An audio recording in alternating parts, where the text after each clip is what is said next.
the events of last Saturday, it's already 2 days by now, have proven how important it is not only to support Ukraine on the humanitarian side and on the financial side, in the economic side, but also on the building up of a modern European Ukraine after the war. So our discussion this afternoon should concentrate on what should and will be done and what is being done in the Ukraine and in the international community for the time after the war on rebuilding Ukraine. And let me say at this very beginning, from our point of view, Ukraine deserves unreservedly to be supported building a modern European country. And it's right now. It's already before the end of the war that we have to discuss this and to find ways forward how to support this. You are, obviously, for those of you who are Austrians, you know the official Austrian position. We are supporting a strong, independent, and future-oriented Ukraine, and our foreign minister attended the London Donors Conference just last Wednesday, I think it was, and there he exactly said, a strong, independent, free and prosperous Ukraine, and also that we all should think forward, how can we support the reconstruction and the building of this modern European Ukraine. Last week, I mentioned it already, there was a donors conference, not the first one, and the results are quite impressive. And I have to admit, I'm quite often critical about the European Union and especially the Commission of the European Union. But when you look into the plan that they delivered for helping and supporting Ukraine, I was quite impressed, not only by the sum that they have announced for 24 to 27 of 50 billion euro. By the way, a sum which has still to be discussed with the heads of state of the European Union countries. But I'm very optimistic that it will hold true. But also for the way how they want to spend this money in cooperation with the Ukraine. They have 3 pillars for this Ukraine plan, and one pillar is certainly help the economic side of the reconstruction, but the second pillar is already support initiatives of reforming the state, reforming the governance, reforming the chances for a sustainable future of the Ukraine. And the third pillar is for the civil society, how support civil society in the Ukraine. It's not a chance that also today, for our forum, we have chosen these 3 pillars for our discussion. A discussion about the economic aspects of support, a discussion about the statehood after the war, and what we can do for supporting this, and the third pillar on the civil society is an important part of this. Ukraine has developed a civic nation, and that is something that we, the rest of the European, know what it means. It means more than just base your identity on either language or ethnicity or I don't know what we have as our identity markers in different European countries. But a civic nation is something which is at the core of what we in Europe think is necessary for cooperation. And that's why I think it's so worthwhile to support. There are a lot of action plans. So this conference is not about a new action plan. We have a Council of Europe action plan for the Ukraine 2023 to 26. We have the Commission plan that I mentioned already. We have all sorts of plans which are important to make sure that investments in the Ukraine get some sort of insurance on the international scene. And London is very actively supporting this. As you know, there is also a discussion in Austria, maybe some of you know, about how we can ensure investments in the Ukraine, which is not a small issue also for Austria, because we are one of the biggest investors, I think number 6 at the moment in the Ukraine as foreign investors, and we plan not to decrease this aspect. And there are discussions wherever the coordination in the Austrian government needs some improvement as far as the support for Ukraine is concerned. That would include especially, for instance, a special coordinator between all the government and authority institutions in Austria to do this. There is not yet a decision, but from this you see that it's not something that we only say that we are a neutral country which cannot help directly militarily, and not only a country which is strong in humanitarian support, that's also what we are, but a country which wants to help for the building of a modern European Ukraine. I stop here because I want to give floor to the voices from Ukraine and from other parts of Europe on how this building back better can be supported. Let me just say, as a director of the Diplomatic Academy, that this institution is committed to this sort of work. From the day one after 24th of February 2022, we started making direct contacts with our counterparts in Kiev, the Diplomatic Academy there. Our students supported with direct help for Ukrainians coming to Austria, and I have to say this also, I immediately suspended our cooperation with the MGIMO in Moscow because their director had spoken out for supporting the Russian war in Ukraine. And maybe a last word on how institutions like a diplomatic academy can be helpful in such a situation. You may have heard that on Saturday there was an informal meeting of countries which try to help Ukraine in making the peace plan acceptable that President Zelensky brought forward. It was a very informal meeting, but Jake Sullivan, the National Security Advisor, participated, and also participants from countries which were not so outspoken so far, like a country like Brazil.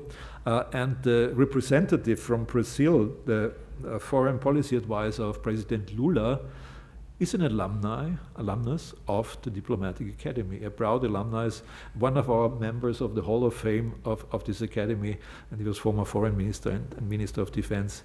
So the world is a place where we have to help each other, and even an institution like the Diplomatic Academy tries to be involved in a positive way because we believe in the future of an independent and strong Ukraine. So welcome from my side.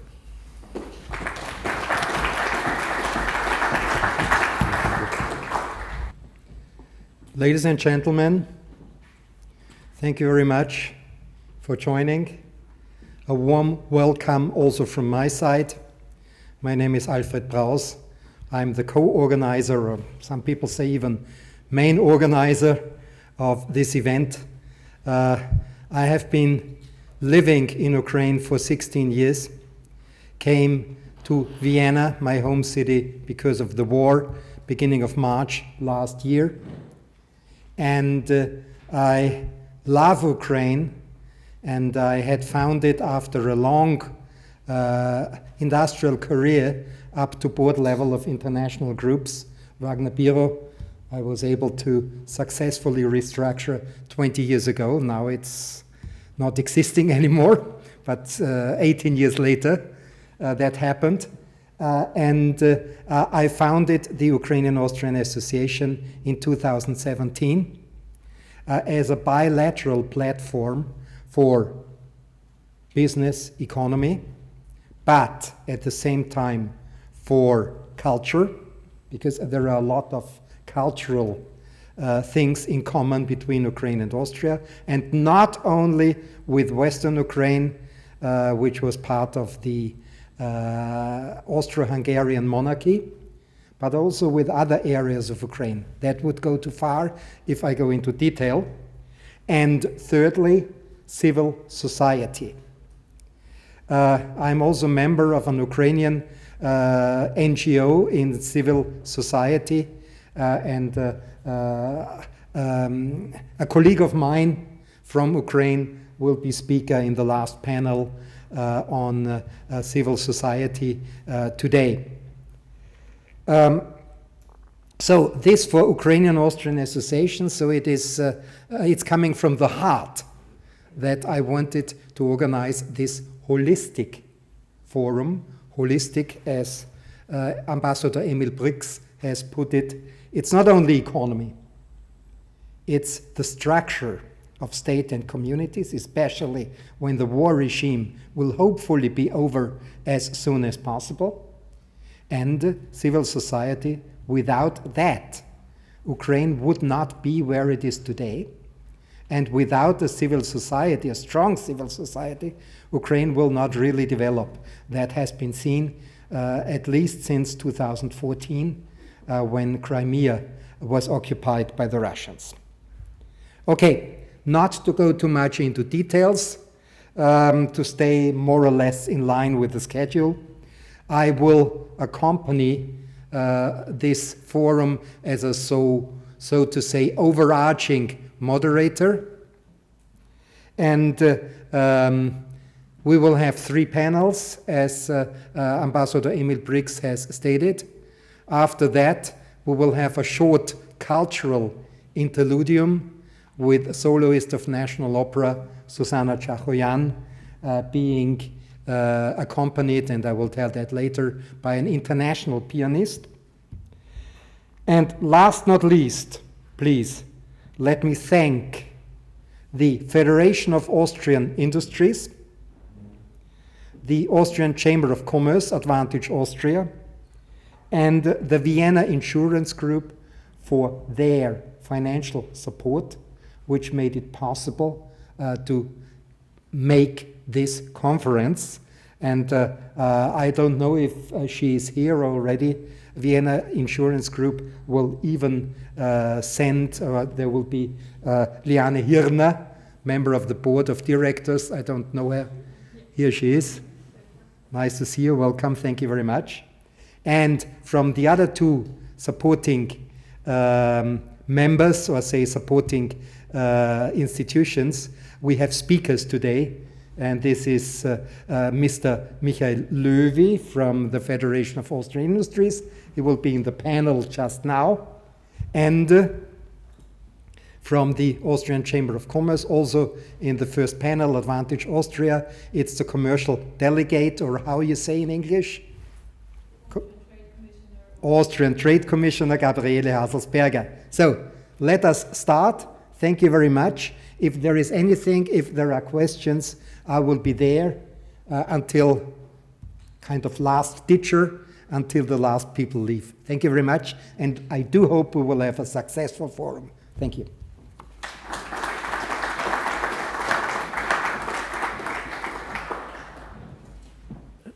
Welcome, my name is Michael Landesmann. I have the pleasure to moderate the first panel. We are not so few, because the other panelists will be on screen. Our rather prominent representatives from Ukraine. I was asked actually to make a short introduction of the economic panel. Can you hear me well? Yeah, okay. So, well, I think it was already mentioned that the economic reconstruction should be on the way, even when there is war. And I think this is a point which is made by many Ukrainian policymakers and economists, that one should not wait for the end of the war to think about reconstruction. And of course, the London conference, which Dr. Brix mentioned, was one of the important events. It probably didn't get as much airing as one would have liked, but I think it covered important issues. What I will do, just to introduce the topic, is to try to paint a realistic picture of how big the challenge is of the economic reconstruction. And I'll speak about a number of points which go in a positive, and some points which go into a more worrying direction of how big the challenge is of economic reconstruction.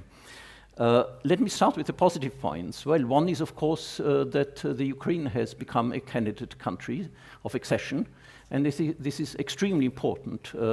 It's important not only because it goes into the direction of pre-accession aid and a lot of technical assistance, which Ukraine can get, but also it sort of bundles and focuses the reforms and the direction of policy making within the Ukraine, that the reconstruction program is going to be integrated with the accession process itself. And I think we have seen that in past accession programs, that this focus is very, very important. Yeah?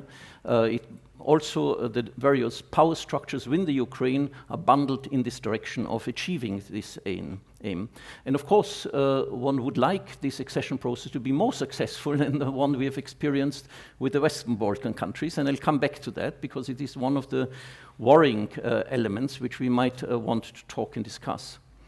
The second point, which I think is a positive one, is that Ukraine on the one hand has a huge challenge of structural adjustment. I mean, if you go back to 2014, Ukraine was a heavily dependent country in trade terms on linkages with Russia and with other countries linked with Russia.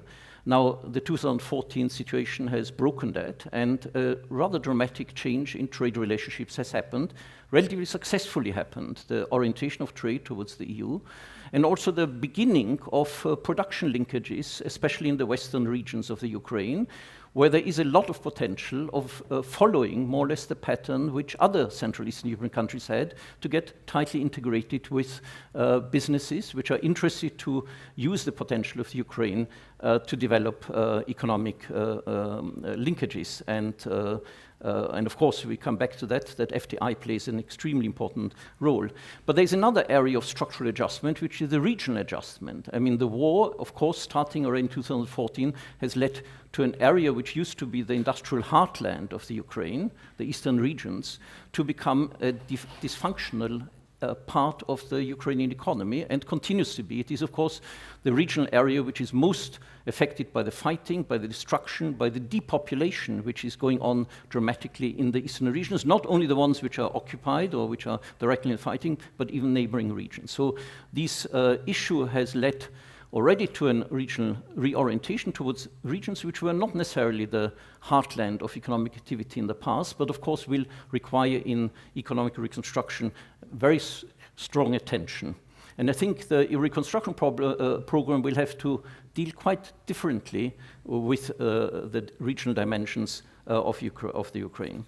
The point which is always mentioned as being a problematic part in Ukraine are governance structures, and we know pre-war, and Ukraine was always described as having problematic governance structures in terms of rule of law, in terms of corruption, and in terms of oligarchic controls of the economy. Now, I put it partly under the positive aspects because the war has shocked the political economy of the Ukraine.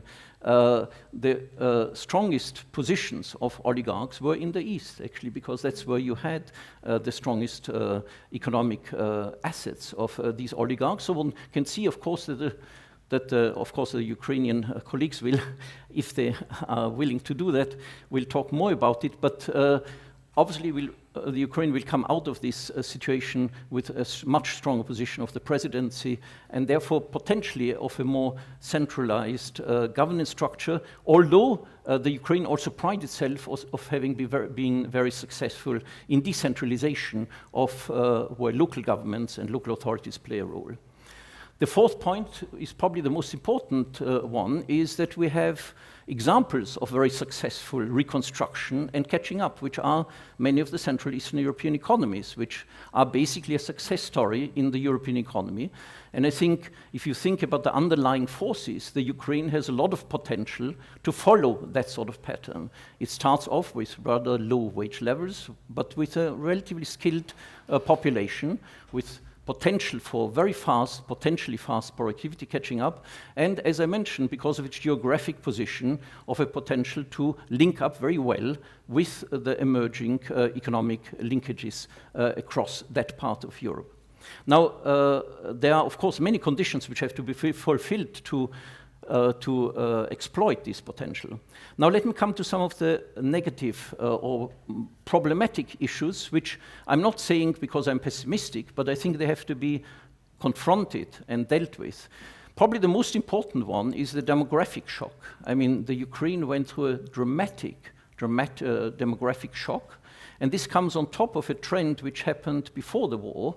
The fertility rates in the Ukraine were very low. There was an aging process going on prior to the and that was a trend development which was to some extent worse than in many other countries. There was emigration also prior to the war. If we go back to the mid-1990s, the Ukraine had a population of over 50 million, just about 52 million. At the beginning of the war, it was down to 42 million, and now it's estimated about 35, 36 million. So a dramatic collapse. And this is not only a collapse in overall population, but it affects the labor force particularly strongly because, of course, the young and also the more qualified are leaving. So I think if we think about a huge challenge, which is probably the most important one, it is how to make Ukraine attractive for people to return. Yeah? And I think even in the discussions in London, etc., there's not enough attention, I think, given to that issue, which I think could become the most strongest hindering factor in recovery. The second point which I want to mention is, of course, same issue which I mentioned as a positive factor, it's FDI, how to attract foreign direct investment. Dr. Brix already mentioned that, and I think there's a lot of thinking about that. Foreign direct investment was absolutely vital for the catching up process of Central Eastern European countries. I mean, that was really based on foreign direct investment building up a rather strong exporting sector, a sector which could compete at the international level and which could also overcome quite a lot of macroeconomic problems which otherwise would appear. Now, of course, to make sure that foreign direct investment, that there is traction for foreign direct investment, one has to think about how to bring it there in a situation where even if the war calms down, it's unlikely that there will be that there will not be an view of at least parts of the Ukraine still being involved in a conflictual situation. And I think Dr. Brix rightly said that the insurance component of supporting foreign direct investment and giving some guarantees will be vital for that. Of course, institutional factors, rule of law and so on, all of this is important. The next point which I would see as still problematic, even though there was a lot of rhetoric about it and there are conferences, the financing issue is not resolved. Yeah? These are huge demands which will be there for the international donor community, and I think Dr. Brix also mentioned the coordination challenges will be very big. It's quite different from the Marshall Plan after the war, where there was a single huge donor, and here the coordination issues will be vital. Not only between the EU and the other donor countries, but also within the EU. So it's untested territory in some sense, yeah? And much more thinking has to be done. But of course, we know that the ownership of the reconstruction should be with the Ukraine, and therefore the coordination also between the Ukrainian authorities and their capabilities of managing a huge challenge of using massive funds will also be a potentially problematic area. Probably the last 2 points I want to quickly do, because we have learned that this is an important issue from many transition countries. It's that when you start a process of recovery, you start to move towards a major macroeconomic imbalance, which shows up in the balance of payments being negative, meaning that you start to import a lot and you don't have yet the capabilities to export sufficiently. So a big trade gap can emerge. And different countries in Central Eastern Europe, Southeast Europe have dealt differently with it. I already mentioned foreign direct investment was extremely important to build up a viable, tradable sector in some of the Central Eastern countries. We see the Western Balkans, on the other hand, which have chronic balance of payments problems and therefore a continuous potential of high foreign debt, yeah, which has not been overcome. Yeah? There was not an ability of the Western Balkan countries to overcome this initial macroeconomic balance. And I think there are some reason to think that in Ukraine there could be additional factors which accentuate that problem. Basically, when a country receives a lot of finance from abroad, a lot of money is coming in, is being spent in the country, but the productive capacities are not built up to the same extent. Yeah? So, and this pushes up well, we call it the real exchange rate, meaning that the country becomes less competitive in price terms because people spend a lot of money on the markets, price going up, and it, to some extent, reduces the competitiveness on other sectors. So I think attention to that problem of focusing on the tradable sector will be very important. So the last point is also one which I mentioned as a positive one, which is that the EU accession process has to undergo a major reform in order to give the process of accession a positive acceptance and a continuous consistency in terms of the internal developments. Yeah? Because if it happens like in the Western Balkans, then the disenchantment, the frustration will grow. I think many political scientists, also economists, are now favoring what we call a stage-staggered process of accession, meaning whenever one ticks off or negotiates a particular chapter, the Ukraine should be a de facto full member without decision-making powers, but full member of the financing and technical support systems in this area which has been covered, be it education, being infrastructure, be it even regional funds, structural funds, that there has to be a much more massive front-up support which is going on even much before full accession is being achieved. So let me now come to the panel. I'm sorry that I talked a little bit longer, and I hope we have our Ukrainian colleagues online. And I would like to introduce Rostyslav Shurma. All of them, we are very grateful because they are extremely important figures in the current development process in the Ukraine. Rostyslav Shurma is deputy head of the office of the president of the Ukraine, so he must have enormous amounts to do, and we are very grateful to have you with us. I think from an economic point of view, it's interesting that he has a long history in being involved with the steel industry in Ukraine. He was CFO of Metinvest. Metinvest is the biggest steel corporation in Ukraine. He was CEO of Zaporizhzhia, the iron steel plant in Zaporizhzhia. So I think it will be interesting to get your view also on how you see the economic recovery process in terms of the difficult recovery of some of the important branches of the Ukrainian economy. We have Marian Zablotsky, who is a member of the European Parliament. He's a member of the Parliamentary Committee on Finance and Taxes.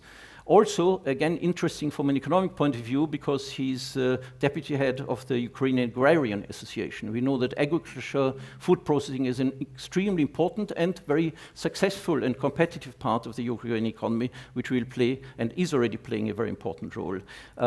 I saw he's also an expert basically on taxes. He recently wrote together with Simon Jankov, a previous finance minister of Bulgaria and advisor to Ukrainian government, an important document on a new tax system, on tax reforms in Ukraine. So we're interested to hear what you have to say. The third person from the Ukraine is Dr. Lib Wyszynski, who is director of the Center for Economic Strategy, one of the important economic research institutes and think tanks in Ukraine.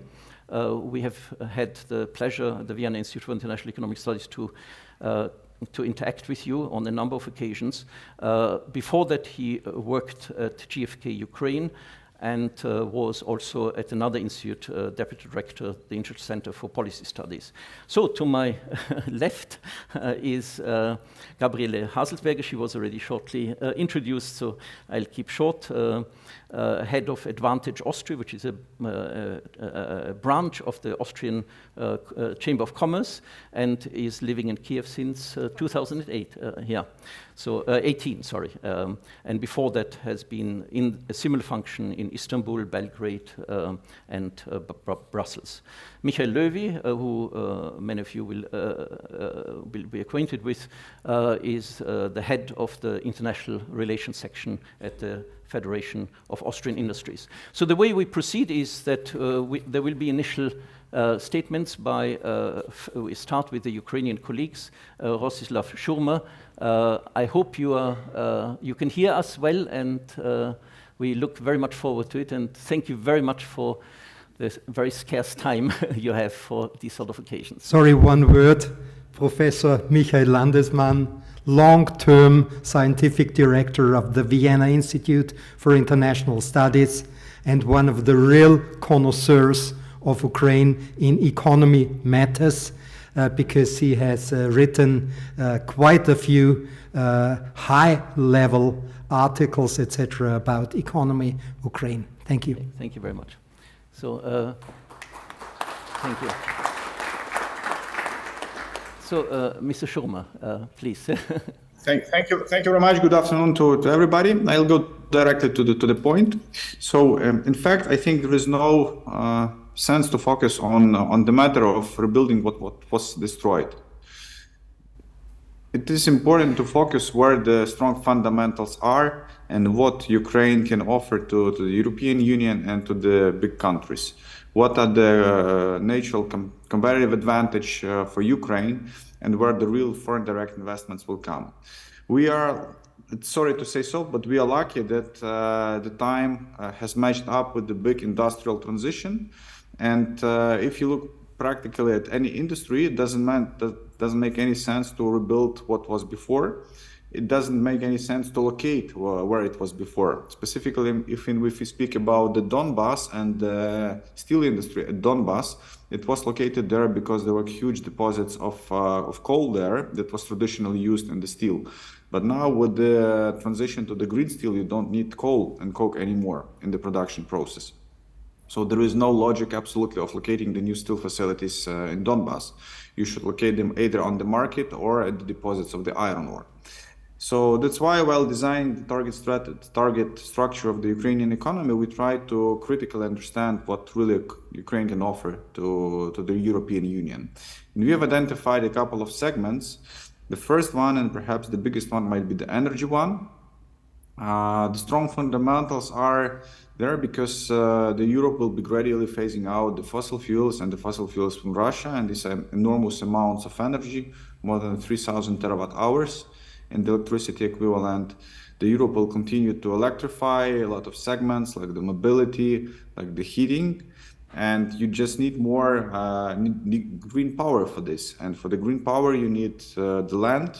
For the solar, you need the wind, onshore wind for the wind electricity, and perhaps what we see, the European continent might not have enough of that. And Ukraine is a perfect match because the natural situation provides enough and abundant land, hundreds of gigawatts of onshore wind with the proper speed to become the really good energy hub for the Europe. And not only in the electricity supplies, but in all the energy intensive products like the hydrogen, like the green steel, because for every ton of green steel, you need more than 4 megawatt hours of electricity, like green fertilizers and some others. So this is the first opportunity and the first big business case and the first direction of the big international foreign direct investments. The second one might be everything what is around the agribusiness, and the Ukrainian agri market is very big. To make it financially sound, to build the crop protection factories, to build the seed factories, to build the machinery factories, etc., and to move further on the value chain, not just producing the grains and the mains, but producing the products on the shelf, the meat, the milk, the eggs, the spirits, the oils, the lecithins, proteins, etc. And as well a huge green industry around the agri, like the biomethane, because the potential of biogas in Ukraine more than 10 billion cubic meters, just out of the existing capacities. Another block is about the manufacturing, the whole bunch of industries where Ukraine has strong fundamentals, starting up from the green steel, as we have the biggest deposit of the iron ore on the continent, and we have all the conditions, favorable conditions for the green energy. So the Ukrainian locations like Kryvyi Rih, like Horishny Plavny are the perfect location for the green steel production, becoming the good and big part of the supplies for the Europe. As well, this is about the whole reshoring process, because all the supply chains for the developed economies are highly reliant on China, and they are being quite diversified now.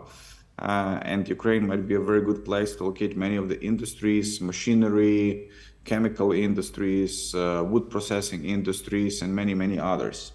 Traditionally, this is the very strong IT segment, just because of the good human capital, and the potential for expanding it is many-folds. The only thing that we want to bring is to move a little bit from the classical outsourcing companies to more product companies, because much more value added will stay in Ukraine and will be available for the domestic reinvestments. And obviously this is about the military track. The military industry perhaps is not the most productive for the economy, but the whole world will spend more money for weapons now. And Ukraine, due to what happened, became the very good test field for the new technologies, a very big market for the new technologies. And we see the dozens of very advanced military tech companies emerging now in Ukraine, which will be a very, very big cluster of the economy perhaps in the future. So just summarizing all of that, we see that Ukraine should benefit from the green transition, from the location, from the natural resources, from the human capital, building up quite a big and decent industry, green industry, starting from the energy, green steel, green fertilizers, and machinery, and many, many others. And this will not be linked anymore to the traditional Donbas region. Thank you very much for your important points. I think what you point out is that there is actually quite a strong complementarity between the rest of the European economy and what is developing. And I think we find that also in our analysis.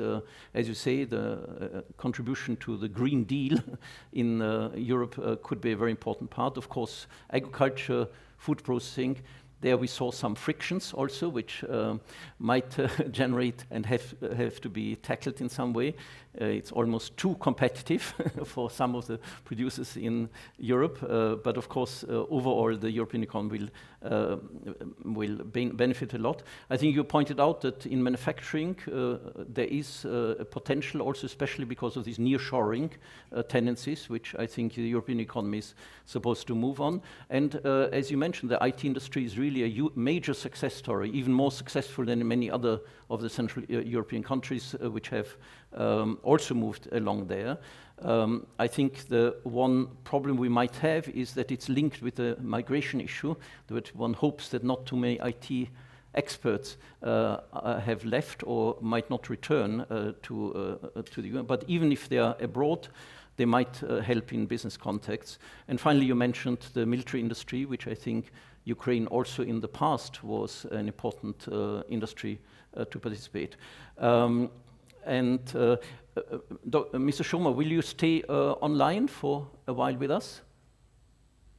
Maybe some 10 minutes more, but perhaps no. Maybe if it would be possible, I would rather reflect on some of the questions and discussions, yes. But I have to switch off. I didn't touch the question about the human capital and kind of bringing back people, but I think the question is very simple.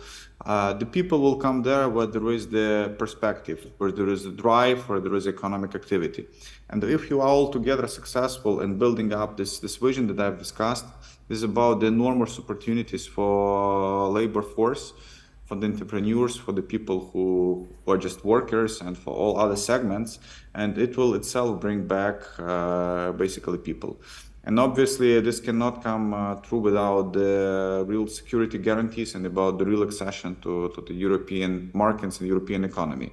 So we believe if we are in EU, if we are in NATO, if we do a couple of fundamental reforms that really bother the investors, about the law enforcement agencies, about the courts, about the tax system, then this huge flow of foreign direct investments will come to Ukraine, and the question of the people and labor force availability will be resolved automatically because millions of people will come back. Of course, there's a timing issue again, I guess, for the return of people, because housing has to be reconstructed, infrastructure has to be there, and also the labor market takes time to go into its gears, no? And I think one thing we worry about is that although the European Union was rather generous in integrating Ukrainian displaced people into their countries, the longer the war starts, the longer there will be a possibility of children and women, etc., to anchor themselves, and the family reunion can go in the wrong direction, in a sense that the men are going to join the women. What sort of schemes or policies do you feel could help to really have a rather fast return of migrants being abroad when the military situation quietens? Yeah. So if you will look at what really, if you will do the polls with the people, what really bothers them and what is the main concern, definitely the main concern is the military situation, because they don't feel safe. So the absolute answer and the key answer to this question is to calm down the military situation and to win and ultimately stop the war and bring the military guarantees. The second big block will be about the availability of basic social services. So obviously the hundreds of schools and hospitals and kindergartens have been destroyed. But anyway, still in the other regional perspective, we still have a lot of them. And we are now starting up the process of the fast recovery, which assumes that a lot of new schools and hospitals and kindergartens will be built. I think it will be fixed within a year and a half, when we will be ready to provide the proper capacity. Number 3 is about the housing. So Ukraine had a very good industry of building the houses, every year providing like close to 500,000 of apartments. And it's very scalable, so we've now launched the program with the subsidized mortgage, and there'll be a couple of more tools of repaying people for their damaged housing, which will create the demand and create the supply very quickly in Ukraine. So I believe that in a year or two, we'll fix this the social basic social infrastructure issue to bring people back. And number 3, which is really important long term, is the perspective. So that people start believing in the country, start believe that really there is the future for them, for the people. And the best confirmation for this is the job or the business opportunities. And after the EU accession, NATO and foreign direct investments come, then it will open up automatically. I wanted also to get your reaction to the outcome of the London conference. Do you think it went far enough? Do you think coordination issues are going to be resolved, or are they going in the right direction? I think overall it goes in the right direction. We are quite happy with the political outcome of the London conference, because we feel very unified and strong support from our partners. We've launched a couple of new instruments to boost the business activity, like the Ukrainian Development Fund, that we are now designing like the development finance institution for Ukraine, like the KfW was in Germany, with the support of the biggest financial firms like the BlackRock and JP Morgan, who are advising us on that. But we've seen quite a decent representation of the international business. The good is this is the first time that they all come to test, to check, to hear. The bad thing is that they are not yet really ready to commit and invest, and the main reason is the military risk that cannot be covered with any war risk guarantees, war risk insurance, because for any major project you will not be able to do this. You have to, because the best war risk guarantee is the NATO in our case. Thank you very much. Is there anybody from the audience who would like to ask a question to Mr. Shurma? Yes, please. Thank you very much. My name is Wolfgang Helper. I'm a business consultant, and I have a question on the energy sector. You mentioned energy will be priority number 1, which is obvious. We did not experience too much of interest on the oblast level for energy projects. Therefore, my question, what will be the governance structure for energy projects in this kind of triangle between oblast, the energy grid, and probably the central government? Thank you. Okay, so the regional governments have almost no I would say, role and participation in these projects. So if you break it down to what we plan to build, because we've developed quite a detailed energy strategy.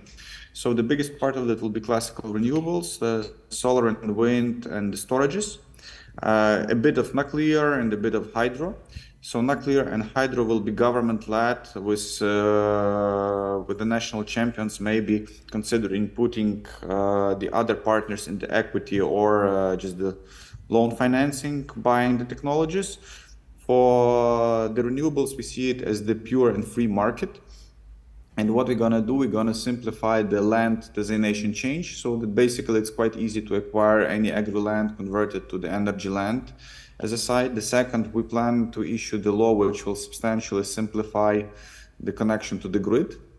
And the government will stimulate the government-related investments to the grid to make these facilities to be connected. As well, the municipality and other environmental approvals will be substantially simplified.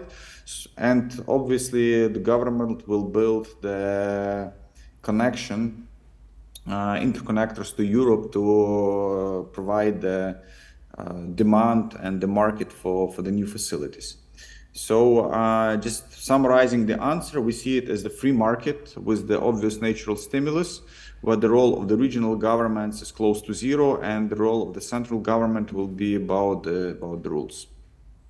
Thank you very much, Mr. Shurma. So I think we are very grateful for your time, and I'm going to ask our next panelist to come in. Thank you very much. So Marian Zablotsky, I already introduced him as member of the Ukrainian Parliament, and an expert also on agriculture, but also on taxes. So we're quite keen to hear your views on Ukraine's economy. Thank you very much. Thank you for having me. A double pleasure for me as I actually started my career at Erste Bank. I was the chairman of macro research department at Erste Bank Ukraine up until it left. So traveled to Vienna many times and had the opportunity to meet some of strong economic professors in Austria. So I'll try to keep it short and concise, as there's of course a lot of issues that we can talk about. But in principle, here are the key points that I would like you to know, and if possible, help Ukraine with those.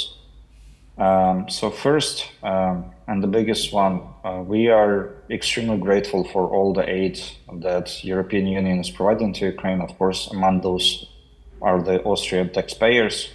Without that aid, we would have lost the war. Even if that aid does not go directly to the military, sometimes not all the aid is directly to the military, but the current situation in Ukraine is such that all of the social contributions, which are not big, so the average pension in Ukraine is significantly below 100 euros per month.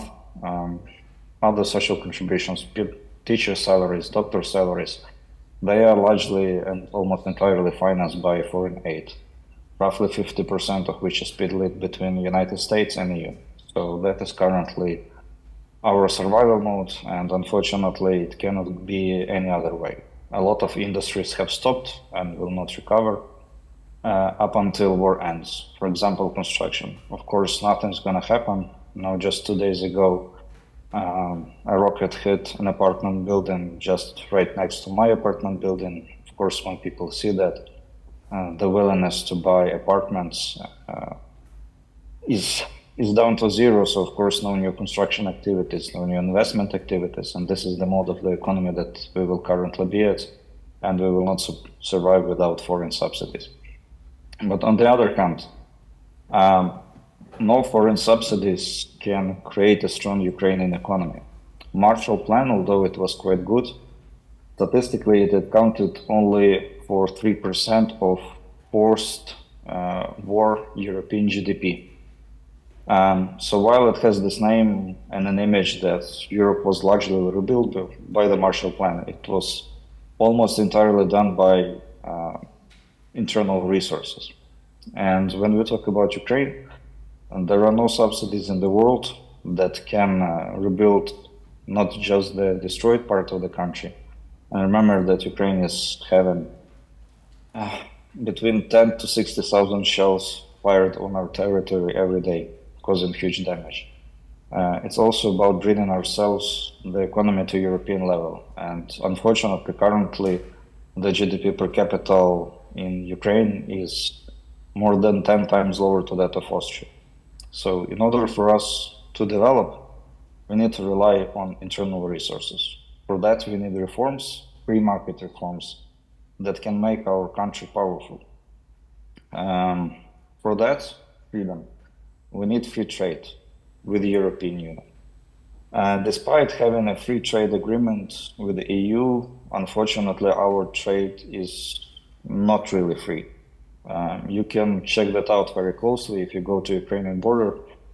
Already on the Polish side and the same thing on Ukrainian side, you will see between 300 to 500 trucks waiting in line. So the average wait time for any truck to cross the border into EU and vice versa is roughly 3 days. 3 days, everyone who wants to bring some of their goods to EU have to spend the night on the roads near the border in order to be able to transfer goods. This is because the capacity of the border crossings is significantly lower than the turnover. So it needs to be expanded significantly on both sides. Although ideally, I think it would be best if the border is gone altogether. In any case, Europe is generous enough to host all the Ukrainians, to give them jobs, even social guarantees. So I honestly do not think that there is a reason for the border to exist at the current moment. And even though the European Union might want Ukraine to do more work to become a decision maker, to have its quota in European Parliament, but I'm pretty sure that joining the single market can be done at a much quicker basis.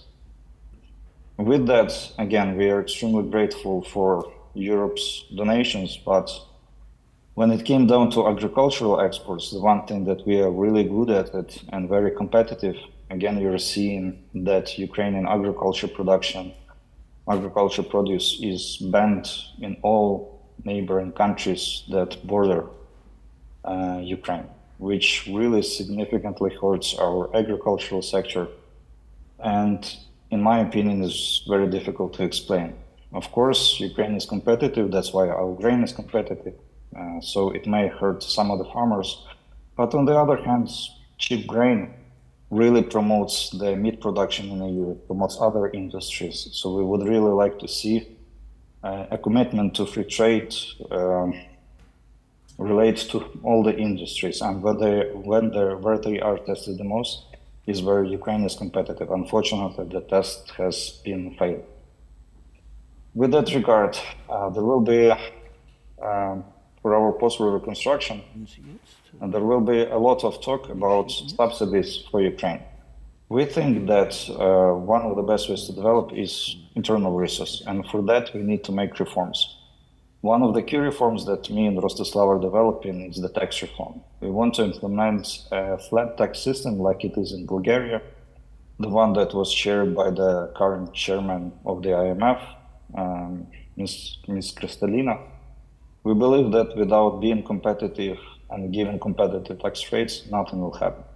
So we are very much looking forward towards the international donor support for these bold reforms that would set our trade free and our economy free and our taxation system be much, much more lenient towards taxpayers. Thank you. Thank you very much, Mrs. Zablotsky. Can I? Yeah.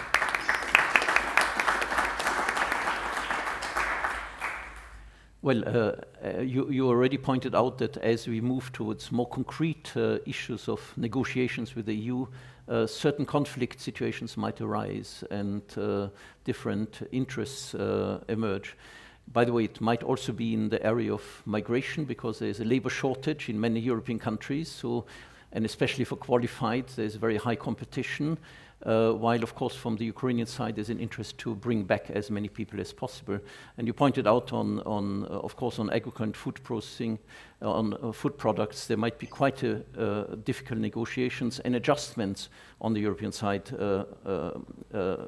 there. I want to also pick up your idea on tax reform. I think in your paper you emphasize that it is very important to have a tax reform which enlarges the tax base, because there's a very large shadow economy or informal economy, and you want to bring that in. The experience in many other countries was they had experience with a flat tax, but they moved away from it, basically because it was seen partly unfair, there's no progressivity in it, etc. And is your proposal only a temporary proposal for a flat tax, or is it something you would like to install for a long period of time? Thank you. It's a temporary proposal. The problem we have now is that we have significant diversity of tax rates. And in order to account for all the tax base that we have in Ukraine, we have to implement a flat tax for everybody. This is the most efficient way to do this. Other countries have gone through that. So Bulgaria, we talked a lot with Semyon Jankov, they had their taxes on salaries decreased fivefold.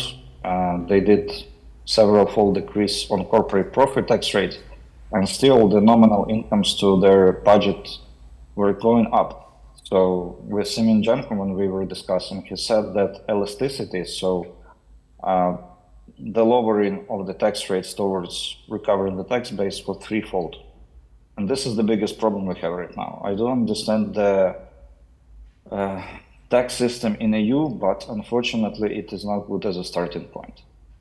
So in EU, for example, you have officially very high VAT rate, although when you look into the reports by European Commission, the effective VAT rate in EU is 11.3%.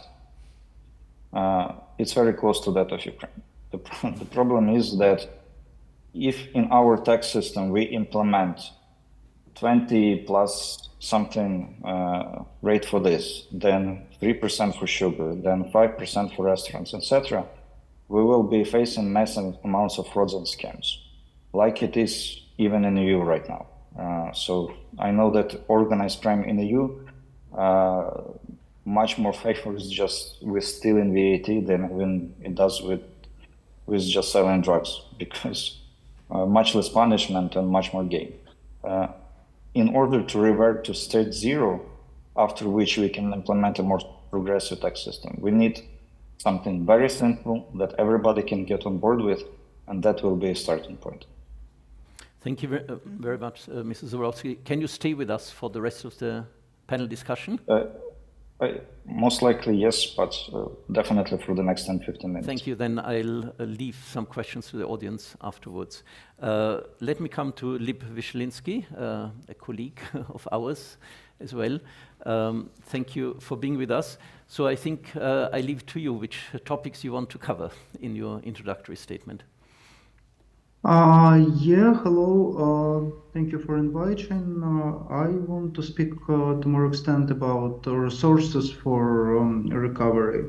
What Rostyslav and Marianne mainly mentioned were policy prerequisites. Like what I see is, and what I want to focus on is like real money. Like when, for example, we look on the recent London Ukraine recovery conference that was conducted last week, we see that it was partially about Ukrainian reform program, but it was also mainly about money. And when we speak about the issue like getting back Ukrainian refugees, we understand that the key is here also like having real financial resources, both for rebuilding housing in the occupied areas, both on rebuilding social and critical infrastructure,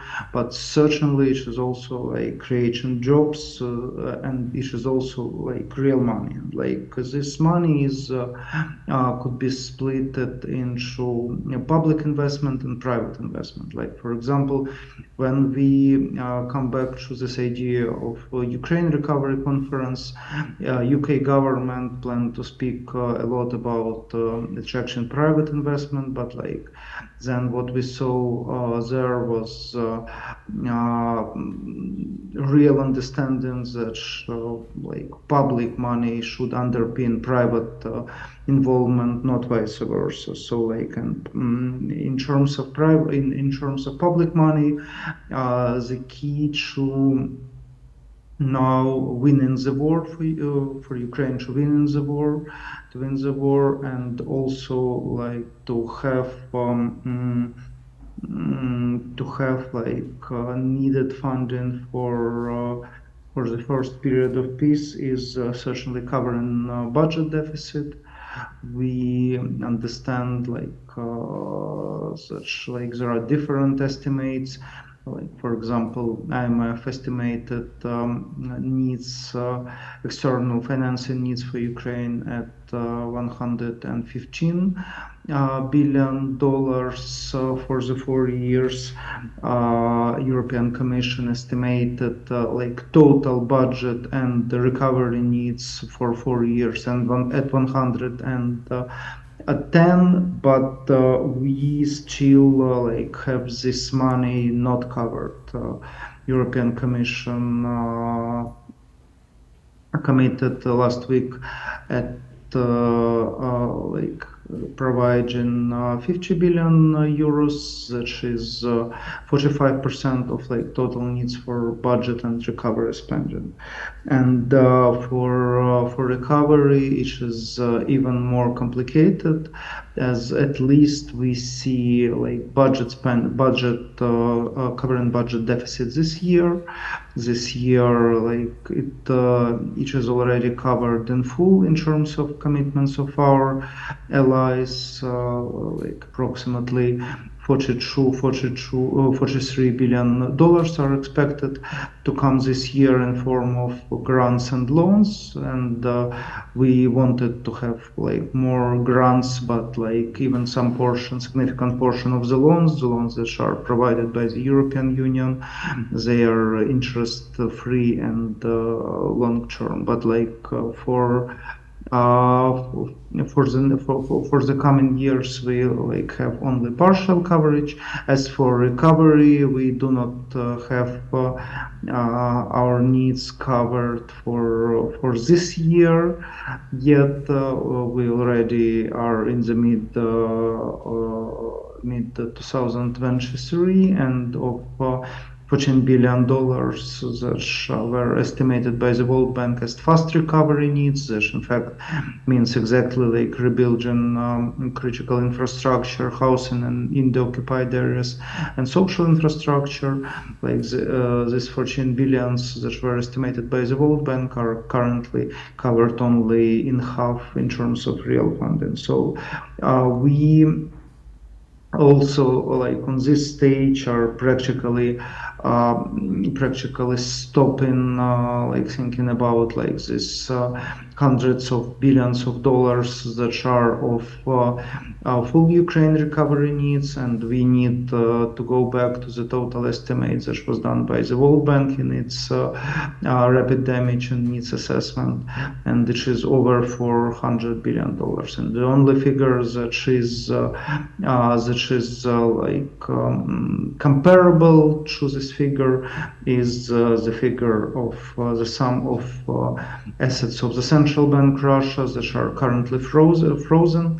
Ursula von der Leyen promised last week that by summer break this year, European Commission will present the plan of using interest revenues from these assets being invested, and it could be in the range of up to $10 billion. But we now see objections even to this very mild approach. There was an article in Financial Times that, for example, Germany is stopping this process, and there are rumors that Germany is like Germany fears that Poland will require reparations, but this example with Germany in fact says that aggressor should pay, should be in fact the must, it should be on the basis of treatment of all aggressors, because without full usage of Russian frozen assets on this stage, maybe for interest, but we believe that as soon as possible it should be done for all Russian assets. Without this principle, it will just attract more and more aggressors to start wars, because they will understand that they could damage everything, that they could destroy everything, and pay nothing for it. And finally, the final pillar is private investment. As it was already mentioned by colleagues from the government, in the broader sense, we understand that private foreign direct investment, private investment inclusion, foreign investment, which is the key. But the main issue is not only policy conditions, policy prerequisites, but insurance. We also heard a lot in London on different schemes needed for war insurance, and there are two main issues. One issue is, and it's slightly easier, it's lack of capacity to insure such large war risks, and even specialized institution of the World Bank Group, Multilateral Investment Guarantee Agency, MIGA, has not dealt with such a big scope of tasks. However, the biggest issue is the lack of capital. Fortunately, there was announced a decision by American DFC, Development Finance Corporation, that is fully funded by the US government and has a capital of over $60 billion. They announced that they will underwrite meager risks related to war insurance in Ukraine. It could significantly include potential capital that could be used for ensuring private investment into Ukraine. And also, we saw a lot of bilateral commitments, and also we saw a new instrument being proposed and discussed by the EBRD. So from just talk about private investment, war insurance, but also funding budget needs of Ukraine. Now, at least these two fronts, we see progress. However, when we speak about large-scale recovery and using not only Western taxpayers' money but aggressors' money for these purposes, we are still in the initial stage. Thank you. Thank you, Mr. Wyszeliński. Yeah, well, you covered the very difficult issue of financing recovery, which actually, just for the audience to understand the orders of magnitude, Ukrainian GDP before the war was about 200 billion. Yeah? It fell quite significantly by 30%, probably 35%. And now we're speaking about financial needs which go over a 2 to 3 year period, as Lib mentioned, in the region of 400 billion.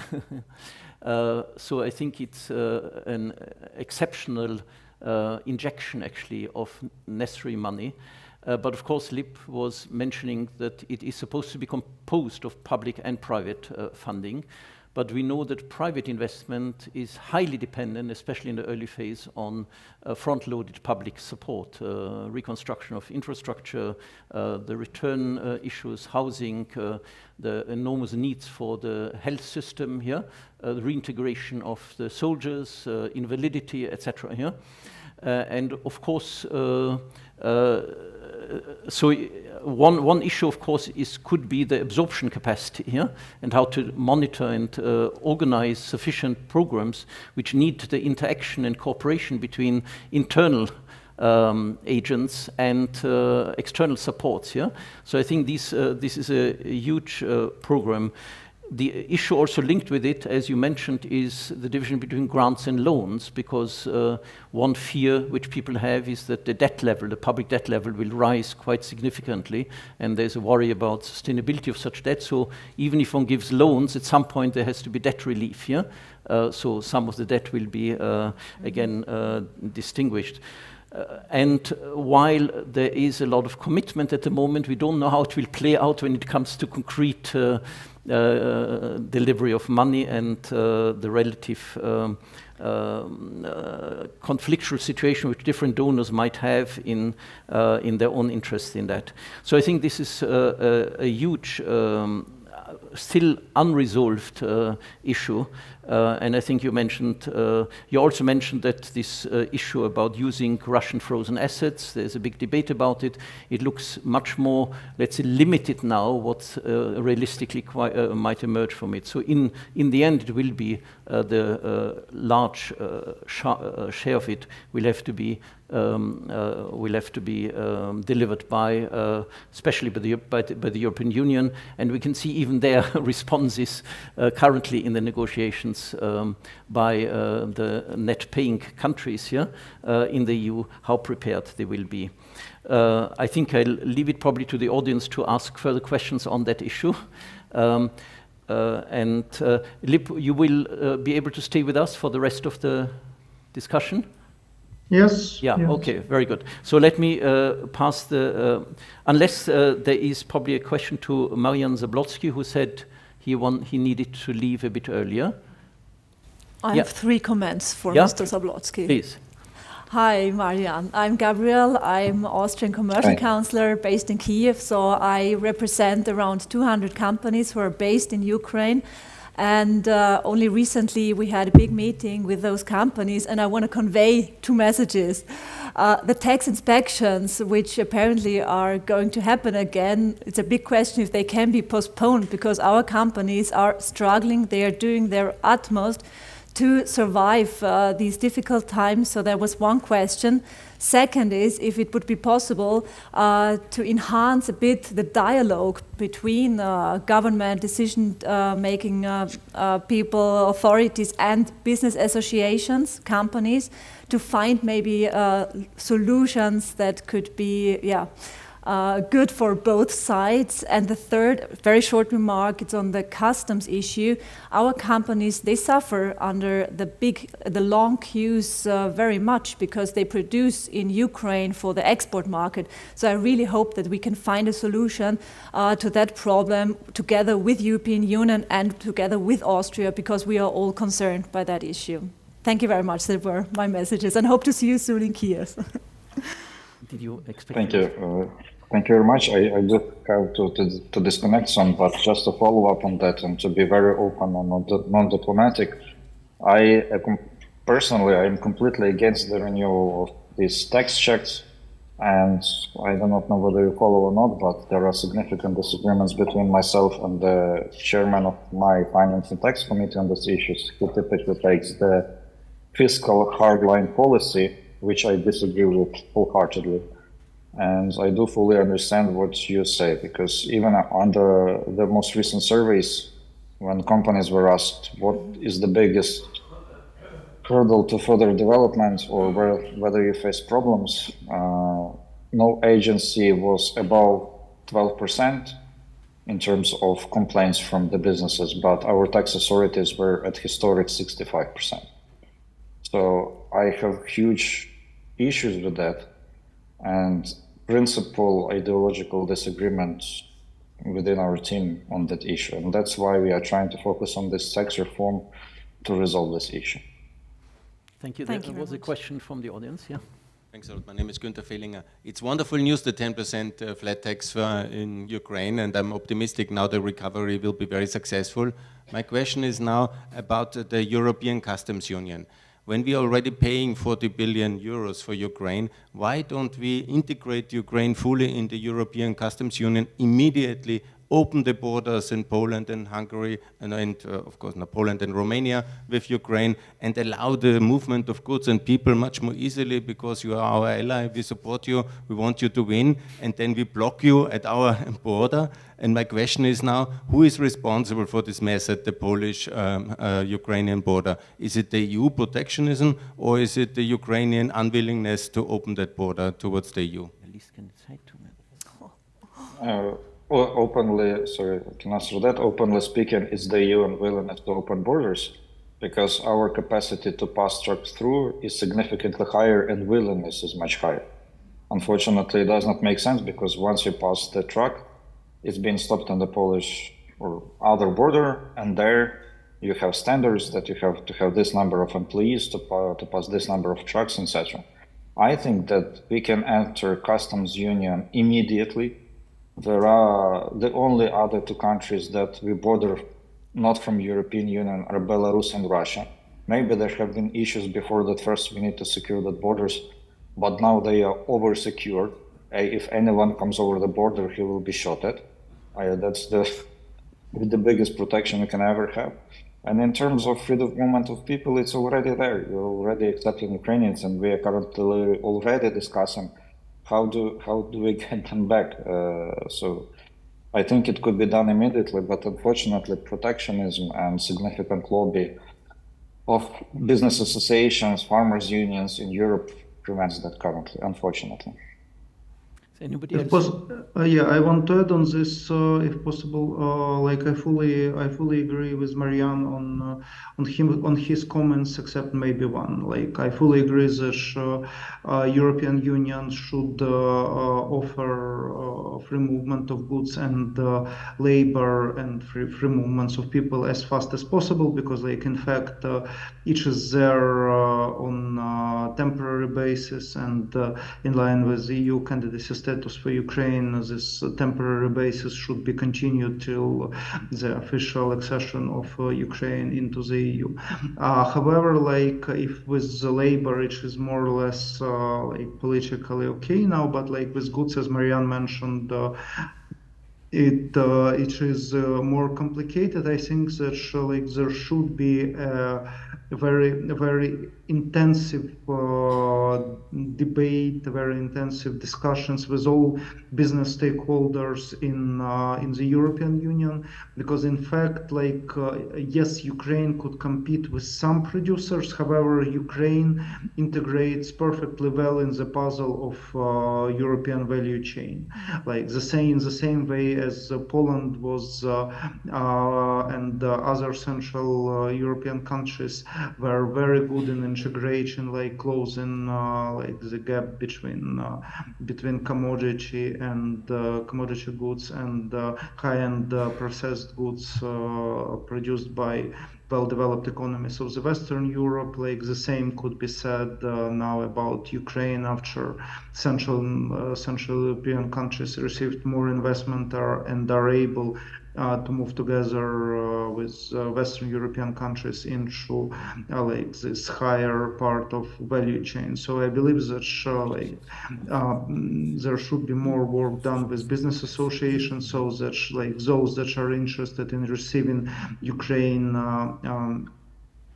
commodity or semi-processed inputs as part of their products that will be sold within and outside European Union, that they could have more impact on policies and on faster inclusion Ukraine into the common market of goods. Thank you. Thank you. I think. Sorry, just have to say that thank you for having me, and I need to run to my boss. Thank you for very having much, me. Mrs. Zablotsky. Yeah.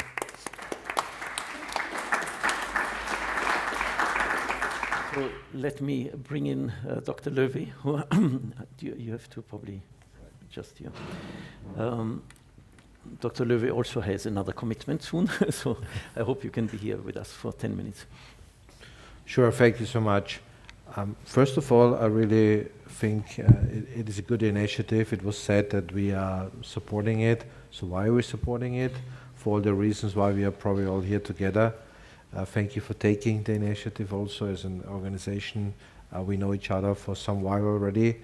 As a Federation of Austrian Industries, we are very much aware of all the difficulties. You pointed out the 200 companies that are active in Ukraine. We all know them as well, you know, as a federation. So I think the challenges are clear, the difficulties are clear. This unbelievable war that started a year ago that many of us, certainly myself, have not thought will break out. So, however, this is where we are.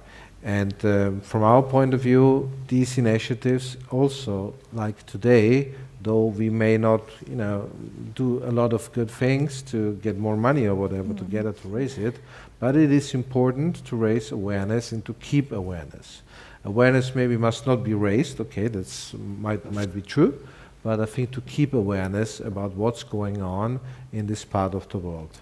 Austrian companies are active all over Central and Eastern Europe. Roughly, I would say that about 60 billion euros of total foreign investments show our strong commitment to the CE region. Usually we are under the top 3 investors, and I'm quite confident that this interest and this role we will also continue to have in Ukraine. So why is this? Because this has been already said by the Ukrainian colleagues. The market is huge, the potential is huge, many things can be done in the country, and I'm quite sure that once, you know, things get easier to invest there, and let's hope all of us this will be soon, I can see dynamism that companies will move forward. Not only those that are active already there, but I can see from the discussions we have internally, there is strong interest if it comes to hydrogen, because the country is huge, it is flat, so there are many possibilities, you know, to explore the potential of the market itself. Secondly, I also believe that the international community, if one can say so, should be supported strongly by Austria, through Austria. So we are committed within the EU infrastructures of, you know, facility managements, giving all kind of donations to the country or credit lines. We should do this through the IMF. These things are already being done, EBRD and so on and so forth. Though one has to be realistic about it, this success cannot be reached by tomorrow, but everybody who's involved in these multilateral discussions knows it takes a long time. So, however, I think it is extremely important that not only the European Union, but also Austria itself, as being, though a small country, but very active in the Central Eastern European region, it does make sense to support all these institutions with the potential that we have as a country. So, meaning investing in Ukraine in future or doing trade right now, of course, is a mixture of helping the country right now, doing the best our companies can do, but of course also believing in a common future. So, from my point of view, finally, I would say it does make sense also to address stronger the Austrian government to keep, you know, this path going. I know it is not always that easy. We have internal politics, we have our own budgetary problems and challenges, but I think it is important that within the Austrian financial structure, within our budget, we will keep you know, our commitment strong for Ukraine, whether through international channels that I explained before, or also directly. And I do see some space that will even increase, you know, the possibilities for export credits. I don't want to be too technical, some of you may know this, so it gives us a possibility to make financing for exports easier. That's basically what it is about. So putting this all together, I would finally say it's a great thing that we are still together here, though it is, of course, difficult to discuss this all in detail, but from our point of view, we should keep committed. We should believe in the future of that country, and from what I've said before, I think there are instruments to support, and we will continue doing this. Thank you. Thank you, Dr. Löwy.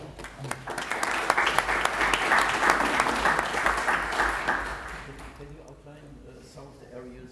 Sorry. Can you outline some of the areas where Austrian companies would be particularly helpful and interested to enter at an early stage, basically, into the recovery programs? Well, I think we are lucky in Austria in the sense of that all kind of top technologies are available in the country. Our businesses are very competitive all over the world, globally active, and having said this, when you look these days, what is needed in the country is all kind of modern infrastructure. So modern infrastructure doesn't mean just to have highways and roads and bridges. Of course, it's needed too, it's clear. But it's about modern waste management. It's about recycling, about water sewage, making sure the country is working properly for all the services that we take as common and usual in our country. I think we're absolutely perfect in delivering these things. So I'm quite sure if it comes to erecting modern infrastructure in the country, and that is probably what is needed first, I think we're very good in that. Thank you. Any questions from the audience, please? Here and then behind here. Yeah.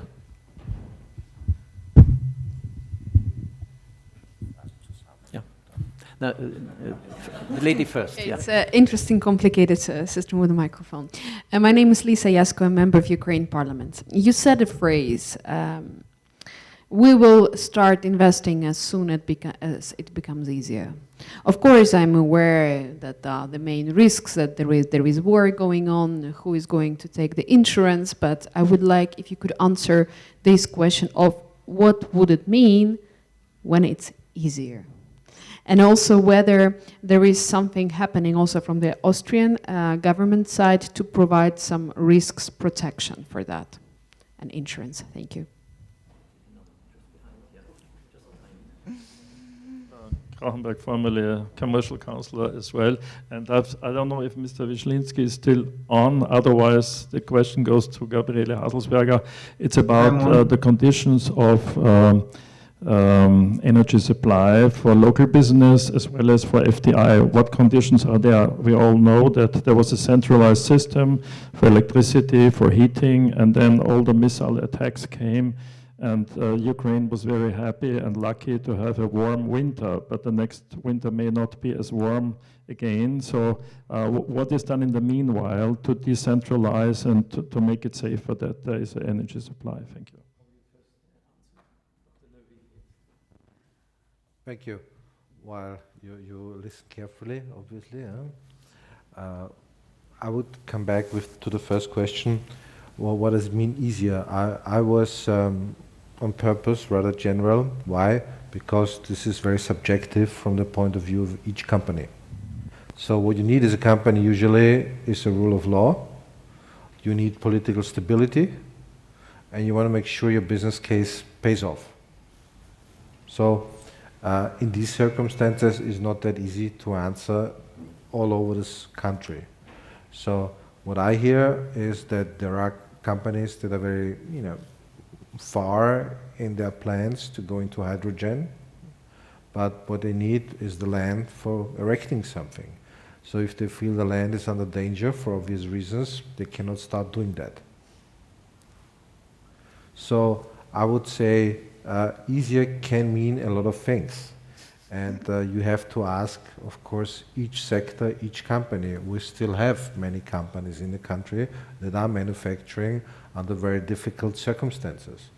I heard about the case personally when in the first days there was a huge problem. You know these things about manufacturing cables, and this was needed by the large OEMs in Germany, Volkswagen, BMW, and so on. And these companies were cooperating with Austrian companies, and the OEMs, they needed war, yes, no, they have to have the stuff if they want to manufacture on. So what they did is they called the Austrian companies up and said, if you want to stick with the contract you're having with us and you don't want to be delisted, you have to make sure you bring the stuff here. How you do it, I don't know, but it's up to you. So what happened is, basically they moved the manufacturing from Ukraine to Romania within 24 hours. I cannot see how they did it, but somehow they managed, to erect a simple, quick plant to manufacture in Romania.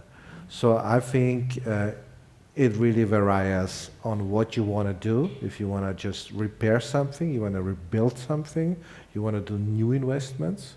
And concerning the second question, which goes hand in hand for obvious reasons, I would say, and I stressed this before, I do believe that Austria has more potential to give credit lines and loans Right now, and I don't want to be too technical again, our, let's say, legislation is not prepared for that, because usually we don't do it if there is a state of war.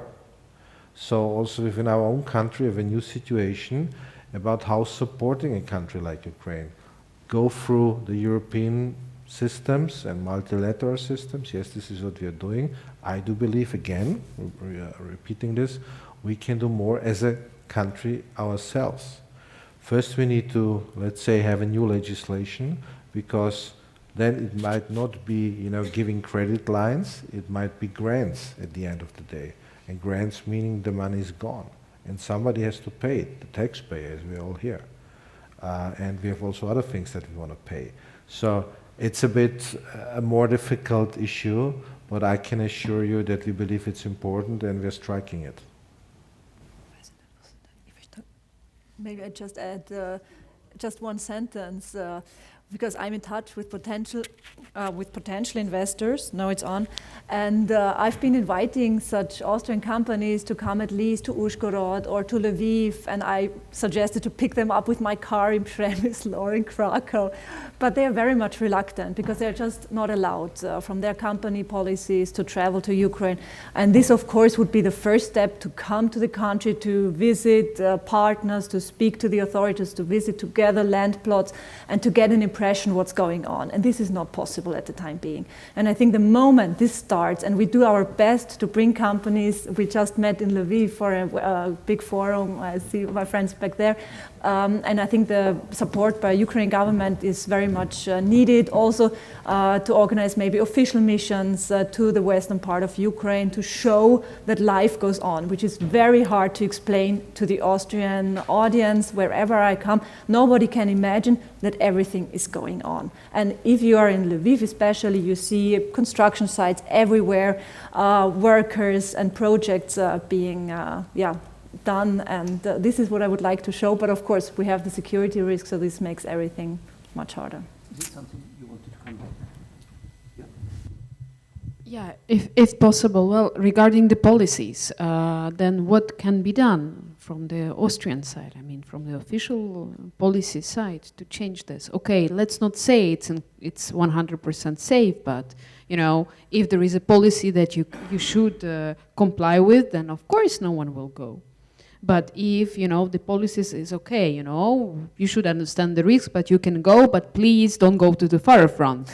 But there could be recommendations where you could go to explore the opportunities, and it's the west of Ukraine, it's the central Ukraine. Well, I don't need to explain that there are many, Ukraine is huge, and not everywhere there is a war. Yes, we are all affected, but it's the time when we shouldn't be losing time, The preparation should be in place. I fully agree. Sorry. Do you want to come with your statement or? Sorry. Sorry. Hi, hello. I'm Michaela, Czech Republic. We both are investors in Ukraine. We are having there in the west, in Lviv area, we have there a wire harness assembly for automotive industry. We haven't moved to Romania. We stayed in Ukraine. We are fighting every day, but we are still there. Second, I'm also a vice president of Ukrainian Czech Chamber of Commerce in Czech Republic, and we are doing these missions, and we are going in 2 weeks to Dnipro. Oh, no. We are going by train.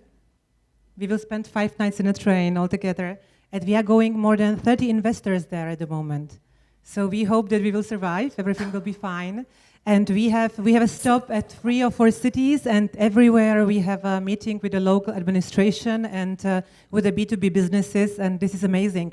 So now it is energy focused on energy and infrastructure for sure. And we believe that in 2-3 years, hi, Mr. Praus. We believe that the next will be manufacturing, yeah. So we cannot wait, we have to do that now. Yeah. I let Ms. Haselsberger respond, and then we open up for any questions. You wanted me to respond to the energy question. Well, Ukraine invests a lot and is permanently repairing energy infrastructure that has been damaged. As far as the decentralization of energy, haven't seen too many projects going on, like biomass. It all takes time, of course, to invest and do decentralized energy networks. But there's also a lot done in protecting the civil, the infrastructure, social infrastructure. But the question I cannot answer if there will be enough power for the upcoming winter. Mr. Praus here. Let me come back to the question of Western Ukraine. In my personal view, and I have some reason to say that, Western Ukraine is not so risky. And I have been called to Zakarpattia 3 weeks ago. I was traveling 2 weeks to Ukraine, so I have a very actual and clear picture. And the reason why they called me, and Ukrainians were calling me, that was, Alfred, you are Austrian. Zakarpattia has been Austria in monarchic times, and there are more Turks in Zakarpattia than Austrians. How can this be? So my point, and this also relates to contacts I have to the region of Czernowitz, this is other companies, other countries, companies from other countries, they are less hesitant. It may be an Austrian nature to be double and treble hesitant. You think it's my driving skills, the problem? No, and the point is, I'm saying this from a completely different perspective, because I'm not only president of the Ukrainian-Austrian Association, I have built up and I have been Secretary General for 2 years of the International Council of Business Associations and Chambers in Ukraine, with 6 or 7 European countries, US, Canada, Ukrainian Chamber of Commerce, and my small Ukrainian-Austrian Association being members. So I had the head of the president of the Turkish Business Association in Ukraine with me in Vienna last week. They have more projects, the Turkish, than the Austrians in Zakarpattia, renewable energies, etc., than the Austrians have. So it's a question of creating more awareness, although in some way it is a fight a little bit against windmills. Well, thank you very much, Alfred. I can say that every week I receive information that an Austrian company just won a tender to a big project in the east of Ukraine and the west of Ukraine. So our companies, with their really extensive network, who've been working there for many years, they are very much on projects, so they are doing it. Maybe there are not too many missions with new companies taking place because of the fear of security issues. But I can assure you that our companies are very well connected and already participating in the reconstruction of Ukraine. And of course, for the future, we all hope that there will be more projects, but also it's been a while that we've been waiting for tenders to be published, because at first the IFIs, they put a lot of money into macro-financial support, and now there are concrete projects, and Austrian companies with their expertise, with their networks on the ground, they've been working there, they know the norms, they have their engineers on the ground, so they participating in the process of reconstruction already. There was a lady from the Vienna insurance company, so I wanted to animate her to make a comment on the insurance issue. Yeah, please, yeah. Mm-hmm. War is excluded in the insurance because you cannot calculate a premium for that. So if you go to Ukraine, you have to get an additional health insurance, additional car insurance, because otherwise you're simply not insured. And this, I think, also prevents a lot of people of going there. That's right. And also in our company, if someone goes there, we need a board decision and to make sure the person has additional insurance coverage, which is not always also easy to find. Thank you. I think there was just a question there. Yeah. My question is about the currency situation, and that's very important for investors because the 2014 and the 2015 currency crisis have led to a lot of loss for the investors community in Ukraine. And in Western Balkan countries and in Bulgaria, we have basically stabilized the currency after the wars with a currency peg or the introduction of the euro. And my question is, Mr. Landesmann especially, it would be interesting to see what is your estimation of the hryvnia? Should it be somehow stable to the dollar now or to the euro? Or what's the future? Will there be a devaluation after the hopefully victory of Ukraine? And what's your expectation for investors for the currency of Ukraine? Thanks a lot. Yeah, there's a question here. I'll keep track of that. Yes, I'm also from the insurance sector. And one of the complaints one of my local offices has had over the years is the difficulties in remittance premiums and currency flows out of the country. I assume that problem has not gone away, but it's only become worse, which makes me think yet, in addition to the currency flow issue, are there other barriers or problems that hindered an FDI going into Ukraine? Are those in danger of being overlooked now that there are bigger problems? And could you identify some of those pre-war barriers that may have hindered FDI, and how can they best be addressed? Is there something you want to say? Okay, so I think we're coming towards an end. I wanted to bring in Mr. Wyszynski. Also, I keep that question on exchange rates for him.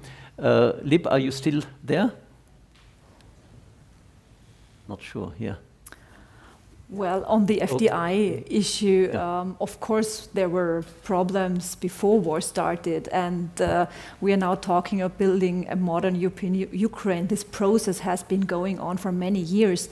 I've been working in Kiev for 5 years, and you wouldn't recognize the Kiev or Ukraine 5 years ago, what it's now. So there has been so much progress has been done, and we should look at also the EU approximation, which already has been taking place, and reform process. Of course, now with the war, we have a completely different set of problems on top of everything, but the tendency was the good one, and sometimes I feel that the Ukrainians are more modern than some Austrians are. Apologies, my dear Austrian friends, but there has been such a progress, and Ukraine has always been the most underestimated country. I don't know for what reasons, but so we are there. I can only underline what also Dr. Löwy said, to show our commitment. We were the first ones, the Austrians, who were fully back in Kiev in summer last year, supporting Ukraine and supporting our companies on the ground, and everyone is doing a tremendously great job at the time being, because with this high volatility and so much going on, you feel every day that the rug is pulled under your feet, and you have to get up from new and orientate yourself what's going on. And so I believe that a lot of progress will be made, because everyone is fully aware in Ukraine that the money is, of course, that is flowing in is bound to certain conditionalities, like further reform, rule of law, and to create business environment that enables more FDI. And for the National Bank of Ukraine was very restrictive at the beginning of war with foreign currency exchange restrictions. So they are slowly opening up and allowing, if you have an export credit agency backed loan, that money can leave the country. So there are steps taken, but of course very cautiously and very slowly. But at the time being, everything points in a so far good direction. So I'm quite optimistic, and we all should have trust in Ukraine.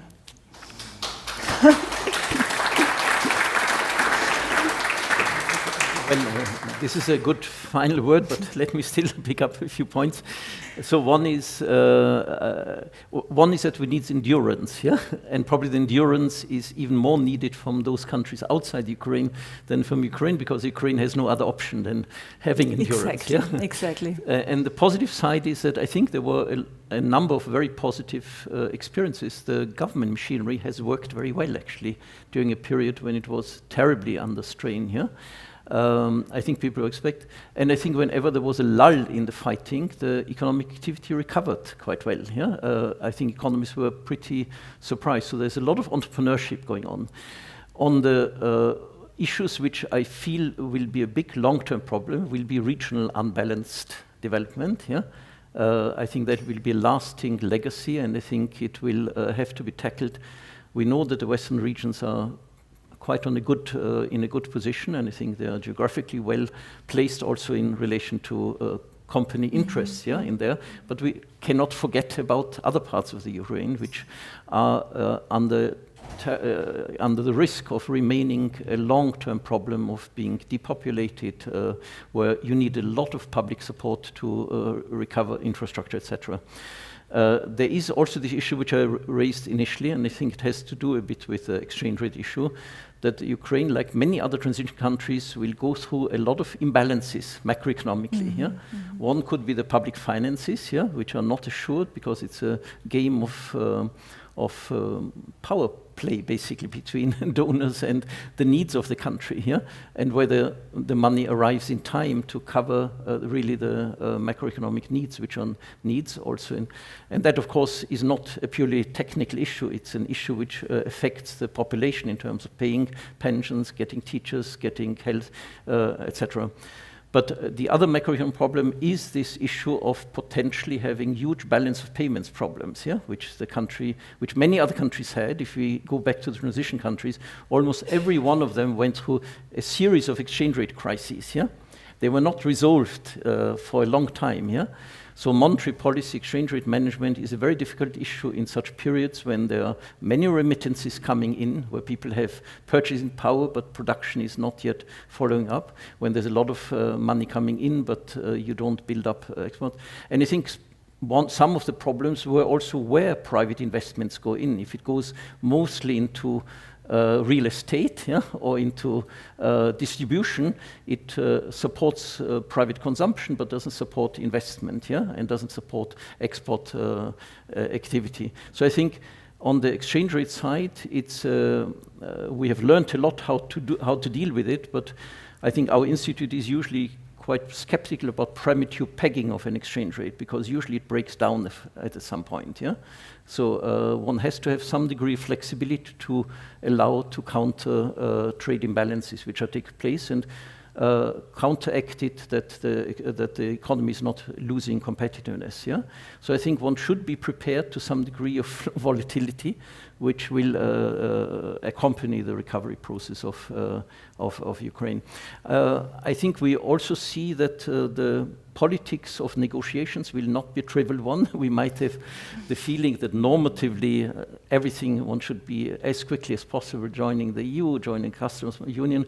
But we know that negotiations are difficult. There are interest groups which will articulate their interests, and I think one also has to take the populations along. We could see with the rebellion, with the reactions by the farmers in the surrounding countries, that this can shift the political positions of neighboring countries in relation to how it sees and supports the Ukrainian recovery process.